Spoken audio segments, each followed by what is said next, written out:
श्रीमदे रामानुजाय नमः। श्रीमदे श्री वेदांत महादेशिकाय नमः। ఒక్కడికి సమాశ్రయణం పంచ సంస్కారం అది అయిన తర్వాత వారికి ఉన్న పాత పేరు పోయి దాస్యనామం వచ్చింది.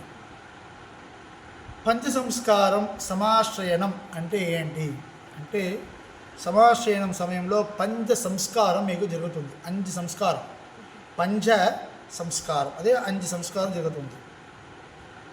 దాంట్లో ఫస్ట్ ఏంటంటే తాబహ, మీకు చంగ చక్రము నిప్పుల పెట్టి స్వామివారు ఆచార్యవారు ఏం చేశారంటే మన రైట్ భుజంలో చక్రము ఎడదు భుజంలో చంగము ముద్ర పెట్టారు, నిప్పుతో పెట్టి ముద్ర పెట్టారు, అది తాబహ. తరువాత పుండ్రహ, స్వామివారు అప్పుడు మనకి ఏ స్వామివారు సమాశ్రయణ ముద్ర పెట్ట స్వామివారు ఆయన చేయితోవే మనకి 12 నామాలు పెడతారు. ఎక్కడెక్కడ నామాలు ఉందో నామకి ఒక స్వామివారి పేరు ఉంది చెప్పి అక్కడెక్కడ నామాలు చెప్తున్నారు.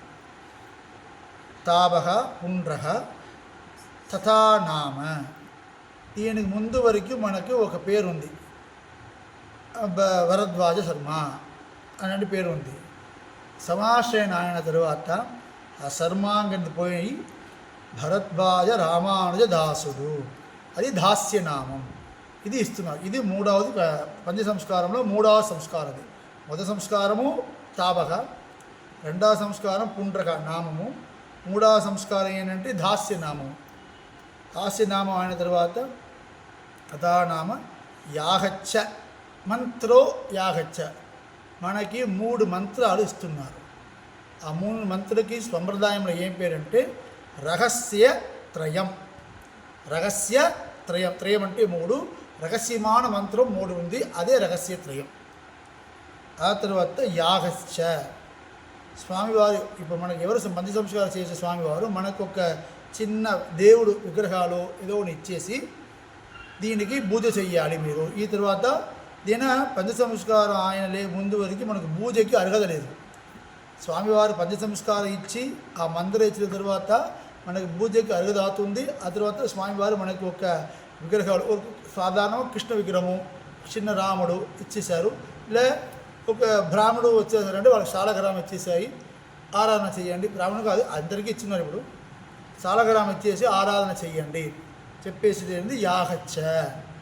తాపహ పుండ్రహ తథానామ మంత్ర యాగచ్చ. సో ఇది 5 విషయం. పంచ సంస్కారము ఎప్పుడు జరుగుతుందో అదే సమాశ్రయణము. సమాశ్రయణ అయిన తరువాత ఒక నార్మల్ జీవాత్మకి రామానుజ సంబంధం దొరుకుతుంది. రామానుజ సంబంధం అంటే ఏంటి, అది వైభవం ఏంటి, నెక్స్ట్ వీడియోలో చూస్తాం.